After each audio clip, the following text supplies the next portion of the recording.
You've been testing mobile OEMs, the handset makers. What initially drew you to explore this channel? So initially it drew us to this channel because we were not very well aware before about it. We're not as much experienced with OEMs as we were with other channels, but we noticed that there was a growing market there, one that was unexplored, untapped, and where we thought there might be opportunity. And throughout the last couple of years, we have definitely noticed that indeed OEMs are growing and they're becoming more and more important for us as well in our install mix. And when you talk about an install mix, how do the OEM campaigns fit into that bigger picture? OEMs in that sense fit in the bigger picture because we can get users that would normally might see the ads less, but would like to get a new device and so on. And in this way, how we see it is that if we get a higher amount of volume of installs as well for a good price, and we do see that the ROAS for this as well, let's say the return of players that are keep playing for a longer time,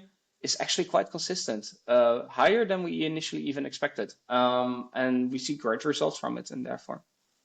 So effectively, it's opened up a new channel of users who were just not seeing your marketing activity previously. Absolutely. Yeah, absolutely. And especially in European markets, we have seen great success with OEMs.